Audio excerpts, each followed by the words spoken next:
നമസ്കാരം. സർജിക്കൽ സ്ട്രൈക്കിലേക്ക് എല്ലാ പ്രേക്ഷകർക്കും സ്വാഗതം. പ്രിയപ്പെട്ട പ്രേക്ഷകരെ, കേരളം തെരഞ്ഞെടുപ്പ് ചൂടിലാണ്.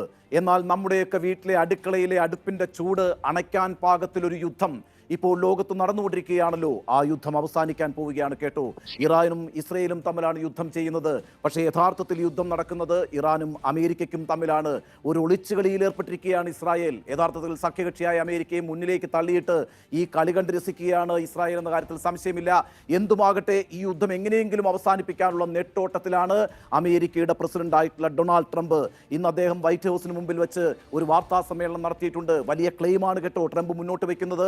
ഞങ്ങളിതാ ഇറാന്റെ നാവികസേനയെ തകർത്ത് കഴിഞ്ഞിരിക്കുന്നു, വ്യോമസേനയെ തകർത്ത് കഴിഞ്ഞിരിക്കുന്നു, അവിടുത്തെ എല്ലാ ആശയവിനിമയ സംവിധാനങ്ങളെയും തകർത്ത് കഴിഞ്ഞിരിക്കുകയാണ്. എന്തിനേറെ പറയുന്നു, ഇറാനിലെ രാഷ്ട്ര നേതാക്കൾക്ക് പരസ്പരം സംസാരിക്കാൻ പോലും കഴിയാത്ത സ്ഥിതിയാണ് എന്ന് മാത്രവുമല്ല, ടെഹ്റാനിലെ ആകാശത്തിലൂടെ അമേരിക്കയുടെ യുദ്ധവിമാനങ്ങൾ ഇങ്ങനെ സ്വതന്ത്രമായി പറന്നുകൊണ്ടിരിക്കുകയാണ്. അവരുടെ കയ്യിലൊരു മിസൈൽ പോലും അവശേഷിക്കുന്നില്ല. പക്ഷേ തൽക്കാലത്തേക്ക് ഞങ്ങൾ യുദ്ധം നിർത്തിവെക്കുകയാണ് എന്നാണ് ട്രംപ് ഇന്ന് പറഞ്ഞിരിക്കുന്നത്. 5 ദിവസത്തേക്കാണ് കേട്ടോ യുദ്ധം സസ്പെൻഡ് ചെയ്തിരിക്കുന്നത്. എന്താണ് കാരണം നോക്കൂ, ഒരു നെഗോഷിയേഷൻ ആരംഭിക്കാൻ പോവുകയാണ്, ഒരു സമവായ ചർച്ച ആരംഭിക്കാൻ പോവുകയാണ്. അതുകൊണ്ടാണ് തൽക്കാലം ഞങ്ങൾ ഈ യുദ്ധം ഒന്ന് അവസാനിപ്പിക്കുന്നത്. വേണമെങ്കിൽ ഈ ലോകത്തിലെ തന്നെ ഏറ്റവും വലിയ ഇലക്ട്രിസിറ്റി ജനറേഷൻ പ്ലാന്റ് ടെഹ്റാനിലാണ്, അത് ഞങ്ങൾക്ക് തകർക്കാമായിരുന്നു. പക്ഷേ ഞങ്ങൾ അതൊന്നും ചെയ്യുന്നില്ല. സമവായ ചർച്ച നടക്കട്ടെ, അതിനുശേഷമാകാം യുദ്ധം വേണോ വേണ്ടയോ എന്ന കാര്യം തീരുമാനിക്കുക.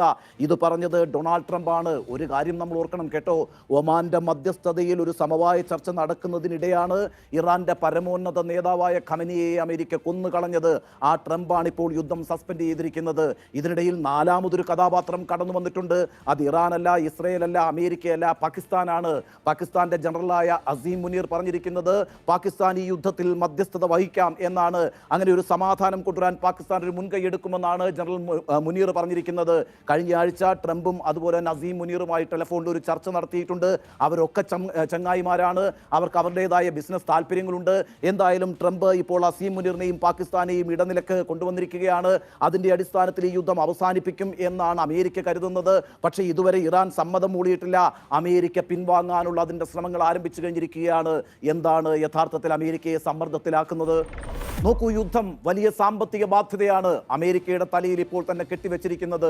ഒരു ദിവസം അമേരിക്ക ഈ യുദ്ധത്തിനായി ചെലവിടുന്നത് $1 ബില്യൺ കേട്ടോ. 1 ബില്യൺ എന്ന് പറഞ്ഞാൽ 100 കോടി എന്നാണ് അർത്ഥം.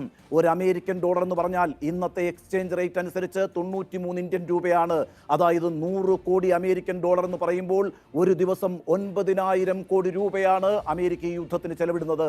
ഇന്നേക്ക് 26 ദിവസമായി യുദ്ധം ആരംഭിച്ചിട്ട് ഫെബ്രുവരി 28-നാണ് യുദ്ധം ആരംഭിച്ചത്. ഈ 26 ദിവസത്തെ ചെലവ് കൂട്ടിയാൽ ഏതാണ്ട് 2.5 ലക്ഷം കോടി രൂപ ഇതിനോടകം അമേരിക്ക ചെലവിട്ട് കഴിഞ്ഞിരിക്കുകയാണ്. അതൊരു ചെറിയ ബാധ്യതയല്ല, അതൊരു ചെറിയ പ്രതിസന്ധിയല്ല എന്ന് മാത്രവുമല്ല, അമേരിക്കൻ ജനതയ്ക്കുമേൽ അതുണ്ടാക്കി വെക്കാൻ പോകുന്ന വലിയ ബാധ്യതകളെ കുറിച്ച് അമേരിക്കയിൽ ആഭ്യന്തരമായി വലിയ ചർച്ചകൾ ഇപ്പോൾ നടന്നുകൊണ്ടിരിക്കുകയാണ്. ഇത് മാത്രമല്ല, പ്രതിസന്ധി എന്ന് പറയുന്നത് മറ്റൊരു പ്രതിസന്ധി കൂടി അതിശക്തമായി അമേരിക്കയിൽ രൂപപ്പെട്ടിട്ടുണ്ട്. അത് ഭരണപരമായ പ്രതിസന്ധിയാണ്, അഡ്മിനിസ്ട്രേഷനുള്ളിൽ സംഭവിക്കുന്ന പ്രതിസന്ധിയാണ്. അമേരിക്കയുടെ വൈസ് പ്രസിഡന്റ് ആണല്ലോ JD വാൻസ്. അദ്ദേഹം എന്താണ് പറഞ്ഞിരിക്കുന്നത്? നോ വൺ ലൈക്സ് വാർ എന്നാണ്. യുദ്ധത്തിനോട് ആർക്കും താല്പര്യമില്ല, യുദ്ധം ആരും ആഗ്രഹിക്കുന്നില്ല എന്നാണ്. വാൻസ് വൈസ് പ്രസിഡന്റ് ആണ്. ആ രാജ്യം യുദ്ധത്തിൽ ഏർപ്പെട്ടുകൊണ്ടിരിക്കുമ്പോഴാണ് അത്തരത്തിലൊരു പ്രസ്താവന അദ്ദേഹം നടത്തിയിരിക്കുന്നത് എന്നും മാത്രവുമല്ല, വൈറ്റ് ഹൗസിലെ യോഗങ്ങളിൽ വാൻസ് അദ്ദേഹത്തിന്റെ പൊസിഷൻ, അദ്ദേഹത്തിന്റെ നിലപാട് കടുപ്പിക്കുകയാണ് എന്നാണ് അമേരിക്കൻ മാധ്യമങ്ങൾ റിപ്പോർട്ട് ചെയ്തുകൊണ്ടിരിക്കുന്നത്. ഇനിയിപ്പോൾ അമേരിക്കയുടെ പ്രതിരോധ മന്ത്രിയാണല്ലോ പീറ്റ് ഹെസേത്ത്, അതുപോലെ തന്നെ വിദേശകാര്യമന്ത്രിയാണല്ലോ മാർക്കോ റൂബിയോ. ഈ രണ്ടുപേരും ട്രംപിന് വേണ്ടി ശക്തമായി വാദിച്ചുകൊണ്ടിരുന്നവരാണല്ലോ. ആ രണ്ടുപേരും ഇപ്പോൾ നിശബ്ദത പാലിക്കുകയാണ്. ആ അർത്ഥത്തിൽ പ്രസിഡന്റ് ഈസ് ഇൻ ഐസൊലേഷൻ എന്നാണ് അമേരിക്കൻ മാധ്യമങ്ങൾ റിപ്പോർട്ട് ചെയ്തുകൊണ്ടിരിക്കുന്നത്. പ്രസിഡന്റ് ട്രംപ് ഒറ്റപ്പെട്ടിരിക്കുന്നു എന്നാണ് അതിന്റെ അർത്ഥം. ആ രീതിയിലൊക്കെയാണ് പ്രതിസന്ധികൾ രൂപപ്പെട്ടുകൊണ്ടിരിക്കുന്നത്. അതുമാത്രവുമല്ല, അമേരിക്കയിൽ ഉടൻ തന്നെ ഒരു ഇടക്കാല തിരഞ്ഞെടുപ്പ് നടക്കാൻ പോവുകയാണ്. നവംബറിലാണ് ഇടക്കാല തിരഞ്ഞെടുപ്പ് നടക്കുക. അമേരിക്കയുടെ ഒരു സവിശേഷത എന്ന് പറഞ്ഞാൽ പ്രസിഡന്റിന്റെ കാലാവധി 4 വർഷത്തേക്കാണ്. പക്ഷേ 2 വർഷം പ്രസിഡന്റ് പൂർത്തിയായി കഴിഞ്ഞാൽ ഒരു ഇടക്കാല തിരഞ്ഞെടുപ്പ് നടക്കും. അമേരിക്കൻ ജനാധിപത്യത്തിന്റെ ശക്തിയായി തന്നെ നമ്മളത് കരുതണം. കാരണം അതൊരു ഹിതപരിശോധനയാണ്. അധികാരത്തിലിരിക്കുന്ന ഒരു ഭരണകൂടത്തെ സംബന്ധിച്ച് ജനങ്ങളുടെ അഭിപ്രായം ഇടക്കാലത്ത് ആരായുന്നൊരു പരിപാടിയാണത്. ആ തെരഞ്ഞെടുപ്പിലേക്ക് പോകുമ്പോൾ ഈ യുദ്ധം എന്ന് പറയുന്നത് അമേരിക്കൻ പ്രസിഡന്റ് ഡൊണാൾഡ് ട്രംപിന്റെ പ്രതിച്ഛായയെ വലിയ രീതിയിൽ ബാധിച്ചിട്ടുണ്ട്. അദ്ദേഹത്തിന് എപ്പോഴും കിട്ടിയിരിക്കുന്ന സപ്പോർട്ട് എന്ന് പറയുന്നത് മാഗാ സപ്പോർട്ട് എന്നാണ്. മേക്ക് അമേരിക്ക ഗ്രേറ്റ് എഗെയിൻ എന്നുള്ളതായിരുന്നു ട്രംപിന്റെ മുദ്രാവാക്യം.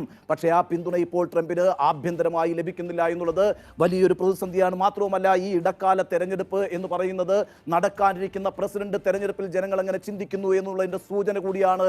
ആ അർത്ഥത്തിൽ ട്രംപ് ആഭ്യന്തരമായ ഒരു വെല്ലുവിളിയും നേരിട്ടുകൊണ്ടിരിക്കുകയാണ്. അപ്പോൾ സാമ്പത്തിക ബാധ്യതയുണ്ടാകുന്നു, അഡ്മിനിസ്ട്രേഷനിൽ തന്നെ വിയോജിപ്പുകൾ ഉണ്ടാകുന്നു, സർക്കാരിന്റെ ഭരണകൂടത്തിന്റെ പ്രതിച്ഛായ നഷ്ടപ്പെടുന്നു. ഈ 3 കാര്യങ്ങളാണ് ഈ യുദ്ധത്തിൽ നിന്ന് പിൻവാങ്ങാനായിട്ട് അമേരിക്കയെയും ട്രംപിനെയും നിർബന്ധിക്കുന്ന ആഭ്യന്തര കാര്യങ്ങൾ. ഈ ആഭ്യന്തര പ്രതിസന്ധികൾക്കപ്പുറത്ത് 3 അന്താരാഷ്ട്ര പ്രതിസന്ധികൾ കൂടി അമേരിക്കയെ ഇപ്പോൾ സമ്മർദ്ദത്തിലാക്കിയിട്ടുണ്ട്. ഒന്നാമത്തെ പ്രതിസന്ധി എന്ന് പറയുന്നത് ഇറാൻ പുതിയൊരു ഭീഷണി ഉയർത്തിയിട്ടുണ്ട്. കേട്ടോ, നോക്കൂ, നമുക്കറിയാമല്ലോ, ഗൾഫ് രാജ്യങ്ങളിൽ കുടിവെള്ളമില്ല. അവരുപയോഗിക്കുന്ന കുടിവെള്ളം എന്ന് പറയുന്നത് കടൽ വെള്ളത്തിൽ നിന്ന് ഉപ്പ് വേർതിരിച്ചെടുക്കുന്ന വെള്ളമാണ് ഉപയോഗിക്കുന്നത്. അതിനായി ഒട്ടേറെ പ്ലാന്റുകൾ ഗൾഫ് രാജ്യങ്ങളിലുണ്ട്. ആ പ്ലാന്റുകളെല്ലാം നിലയെടുത്തിരിക്കുന്നത് വലിയ ഡെസേർട്ടുകളിലാണ്, മരുഭൂമികളിലാണ്. ആ പ്ലാന്റുകളെ ആക്രമിക്കും എന്നാണ് ഇപ്പോൾ ഇറാൻ ഭീഷണി മുഴക്കിയിരിക്കുന്നത്. ഇപ്പോൾ തന്നെ ഗൾഫ് വരുമാന പ്രതിസന്ധി നേരിട്ടുകൊണ്ടിരിക്കുകയാണ്. അതിന് പുറമെ ഭക്ഷണ പ്രതിസന്ധി അവർ നേരിടുന്നുണ്ട്. ഭക്ഷണവും കുടിവെള്ളവും യഥാർത്ഥത്തിൽ പുറത്തു നിന്നാണ് ഗൾഫ് രാജ്യങ്ങളിലേക്ക് എത്തുന്നത്. അവർ കുടിക്കുന്ന 80% വെള്ളവും കഴിക്കുന്ന 80% ഭക്ഷണവും മറ്റു രാജ്യങ്ങളിൽ നിന്നും ഈ പറയുന്ന കുടിവെള്ള പ്ലാന്റുകളിൽ നിന്നുമൊക്കെയാണ് എത്തുന്നത്. ആ പ്ലാന്റുകൾ ആക്രമിക്കപ്പെട്ടാൽ കുടിവെള്ളം കിട്ടാതെ ഗൾഫ് രാജ്യത്തിലെ ജനത വലയുമെന്ന കാര്യത്തിൽ ഒരു സംശയവുമില്ല. ഇറാൻ ഇപ്പോൾ പറഞ്ഞിരിക്കുന്നത് ആ കുടിവെള്ള പ്ലാന്റുകളെല്ലാം തകർക്കും എന്നാണ്. എന്താണ് ഗൾഫിന്റെ ഒരു ജോഗ്രഫി എന്ന് പറയുന്നത്? അവിടെ പർവ്വതങ്ങളൊന്നുമില്ല, ഡെസേർട്ടാണ്, മരുഭൂമിയാണ്.